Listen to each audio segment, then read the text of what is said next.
Finland. आज की हम इस वीडियो में बात करें कि हमें स्टडीज़ के लिए अपनी हायर स्टडीज़ के लिए फ़िनलैंड क्यों चूज़ करना चाहिए और वहाँ पे कौन सी स्कॉलरशिप्स हैं और कौन सी अपॉर्चुनिटीज़ हैं जो कि हम एज अ इंटरनेशनल स्टूडेंट जो कि बहुत सारे स्टूडेंट्स अब पाकिस्तान से, इंडिया से और बांग्लादेश से माइग्रेट करते हैं वहाँ पे अपनी फर्दर स्टडीज़ के लिए, बैचलर के लिए, पोस्ट ग्रेजुएट स्टडीज़ के लिए, इवन पीएचडीज़ के लिए बहुत सारे स्टूडेंट्स वहाँ पे ट्रैवल करते हैं।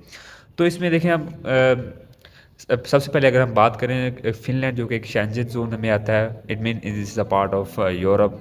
और अब अगर आप अवेल करते हैं अपॉर्चुनिटी टू स्टडी देयर, तो आपके पास ये चांसेस होंगे to move in any country of the Europe. They are 29 countries. आप 29 कंट्रीज़ में आप वीज़ा फ्री वहाँ पे आप मूव कर सकते हैं, आप ट्रैवल कर सकते हैं। बहुत एक सिंपल सा प्रोसेस होता है जो कि आपको कवर करना होता है एक कंट्री से दूसरे कंट्री में ट्रैवल करने के लिए। और एक बहुत एक आसान और बहुत एक चीपेस्ट वेज़ होते हैं वहाँ पे ट्रैवल करने के लिए, वहाँ पे अपने आप को एक्सप्लोर करने के लिए और बहुत सारी चीज़ें को एडवांटेजेस हासिल करने के लिए।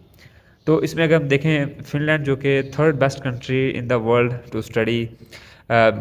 अब अगर हम देखें ग्लोबल इंडेक्स को देखें तो वहाँ पे जो फ्रेंडली कंट्रीज़ हैं टू स्टडी अब्रॉड जो कि इंटरनेशनल स्टूडेंट्स को फैसिलिटेट करती हैं, उसमें फ़िनलैंड का तीसरा नंबर है।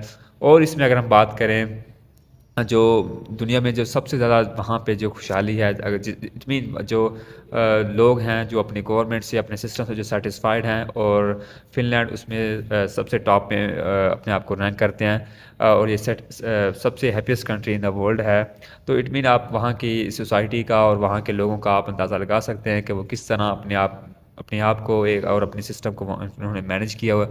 और सबसे इम्पोर्टेंट बात अगर हम बात करें तो देखें फ़िनलैंड की इतनी ज़्यादा पॉपुलेशन नहीं है। इट मीन 5.3 5.5 मिलियन की पॉपुलेशन है, 50-55 लाख की आबादी है, रिसोर्सेज बहुत ज़्यादा है, यूरोपीय यूनियन का हिस्सा है, इकॉनमी बहुत स्ट्रॉन्ग है। तो इट मीन अब पॉपुलेशन इतनी ज़्यादा नहीं है और रिसोर्सेज और जो अपॉर्चुनिटीज़ हैं वो बहुत ज़्यादा हैं वहाँ पे। और इसमें अगर हम बात करें तो वहाँ पे फ़िनलैंड में अमूमन जो ट्यूशन फ़ीस हैं वो बहुत कम होती हैं, स्पेशली जो उनके फ़िनलैंड के जो स्टूडेंट्स होते हैं या फिर जो यूरोपीय यूनियन के स्टूडेंट्स होते हैं, जो शेंजन ज़ोन के जो स्टूडेंट्स होते हैं, उनके लिए जो फ़ीसें तो बहुत ज़्यादा माइनर्स होती हैं। और ऑलमोस्ट तकरीबन फ्री भी होती हैं वहाँ पे।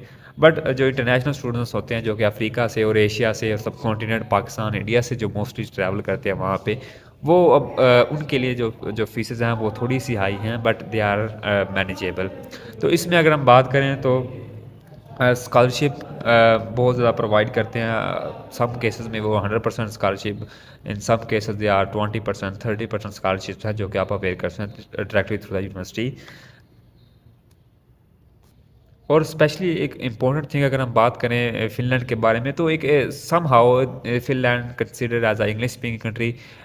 50-55 लाख की पॉपुलेशन है और इनमें से मोर देन 70% जो कि वहाँ के जो फ़िनलैंड के जो लोग हैं वो इंग्लिश स्पीकर हैं। इट मीन वो इंग्लिश को अंडरस्टैंड करते हैं, इंग्लिश को वो बोलते हैं, अपनी वो एज अ ऑफिस लैंग्वेज भी यूज़ करते हैं। और देखें एज अ और अगर हम देखें जर्मनी में देखें तो अगर वहाँ पे ऑलमोस्ट 48% जो उनकी पॉपुलेशन है वो इंग्लिश स्पीकिंग है। और वहाँ पे मोस्टली इंग्लिश को प्रेफर किया जाता है, सॉरी जर्मन लैंग्वेज को प्रेफर किया जाता है और जर्मन लैंग्वेज वहाँ पे बोली जाती है। तो अब देखें फिनलैंड में अब एज अ और फिनलैंड में अगर आप as a international student travel करते हैं वहाँ पे आपके लिए जो सबसे मेन कंसर्न्स होता है वो आप जहाँ भी जा रहे हैं तो वहाँ पे कॉस्ट ऑफ लिविंग। और as compare to other European Union countries, as compare to England, as compare to Australia and America, वहाँ पे जो कॉस्ट ऑफ लिविंग है वो much slightly better from other European countries. France, Germany से वो वहाँ पे कम है, वहाँ पे रेंट्स वगैरह हाउसेज़ के वो बहुत कम हैं। और if you graduate from the university, आप अपनी डिग्री कंप्लीट करते हैं तो after the completion of your degree you will get a 2 years PSW, it mean post study work visa, जो कि आपको अलाउ करता है वहाँ पे सेटलमेंट के लिए, आपको जॉब्स को फाइंड आउट करने के लिए। फिर आपको इट मीन अगर आपने किसी भी यूरोपियन यूनियन कंट्रीज़ में किसी दूसरे कंट्री में अपने आप को एडजस्ट करना, तो it mean there will be opportunities for you. And if we talk about application process, तो इसमें दो चीज़ें हैं। एक है उनका जो स्टडी इन्फो, इनकी एक ऑफिशियल वेबसाइट है टू स्टडी इन फिनलैंड, अपने आप को कोर्सेज फाइंड आउट करने के लिए। और दूसरी चीज़ें कि बेसिक इंफॉर्मेशन हासिल करने के लिए इनका जो फ़िनलैंड की गवर्नमेंट का ऑफिशियल एक वेबसाइट है, एक वो है studyinfo.fl। तो वहाँ पे आप जाके अपने कोर्सेज फाइंड आउट कर सकते हैं, अपने आप की जो कि रिक्वायरमेंट्स हैं, बेसिक इंफॉर्मेशन चाहिए आपको, वो वहाँ पे आप फाइंड आउट कर सकते हैं। तो इसमें अगर देखें जो एप्लीकेशन प्रोसेस है वो बहुत सिंपल है। इनके वहाँ पे दो प्रोसेस होते हैं। जो एप्लीकेशन के जो प्रोसेस होते हैं इनमें अगर आप बात करें, एक होता है जॉइंट एप्लीकेशन।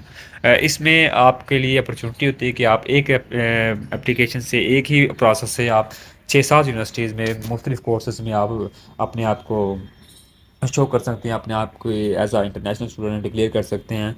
और एक बहुत एक इजी वे है। और एक है सेपरेट एप्लीकेशन प्रोसेस, जिसमें आपको फर्दर स्टडीज़ के लिए आपको यूनिवर्सिटी टू यूनिवर्सिटी अप्लाई करना पड़ता है, जो कि थोड़ा सा एक डिफ़िकल्ट है, but this is also very good process to study there. So that was the story of the Finland, and I hope this video will entertain you. If you have any sort of question, you can uh, mention to me in the comments.